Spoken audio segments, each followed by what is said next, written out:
industri kreatif harus dipayungi, UMKM kita harus dipayungi dari terjangan dunia digital ini.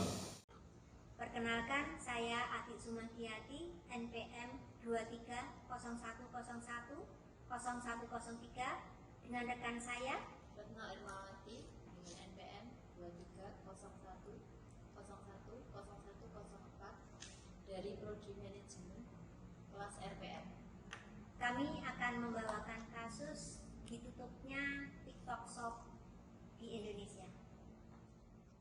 Dasar ditutupnya TikTok Shop Indonesia adalah peraturan dari Menteri Perdagangan Indonesia nomor 31 tahun 2023 tentang perizinan berusaha, periklanan, pembinaan dan pengawasan pelaku usaha dalam perdagangan melalui sistem elektronik pada tanggal 26 September 2023.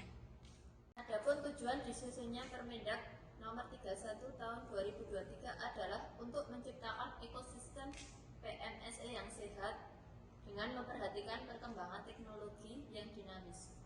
Kedua, mendukung pemberdayaan UMKM dan pelaku usaha PMSE dalam negeri. Dan ketiga, meningkatkan perlindungan konsumen di dalam negeri. Dalam peraturan ini intinya adalah pemisahan antara social commerce dengan sosial media. TikTok resmi ditutup pada tanggal 4 Oktober 2023 pada jam 17.00 waktu Indonesia Barat. Hal ini dilakukan seiring dengan adanya larangan social commerce menjalankan bisnis seperti e-commerce.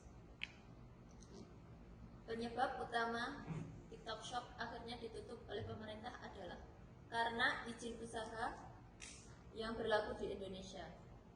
TikTok mengantongi izin sebagai penyelenggara sistem elektronik dari Kementerian Komunikasi dan Informatika, bukan Perdagangan, melalui sistem elektronik dari Kementerian Perdagangan. Kehadiran TikTok Shop sebenarnya membawa keuntungan bagi para konsumen karena TikTok Shop memberikan banyak pilihan produk dengan berbagai kualitas disertai dengan berbagai promo menarik yang dapat meningkatkan minat konsumen untuk berbelanja melalui TikTok Shop. TikTok Shop yang awalnya mampu memberikan dampak positif terhadap berbagai pihak kian lama berubah menjadi ancaman bagi para pengusaha lokal atau UMKM. Hal ini dikarenakan mayoritas barang yang laku adalah barang impor, sehingga kehadiran TikTok Shop dinilai mulai memonopoli pasar. Selain masalah tadi, penjualan yang dilakukan melalui TikTok Shop tidak dikenakan pajak penghasilan dan pajak pertambahan nilai. Berbeda dengan platform e-commerce lainnya yang telah menerapkan pajak penghasilan 20%, menyebabkan adanya kesenjangan harga yang signifikan antara barang yang ditawarkan melalui TikTok Shop dengan barang dagangan di UMKM maupun penjualan di pasar konvensional. Akibatnya, penjualan di lingkup UMKM dan pasar konvensional menjadi anjlok.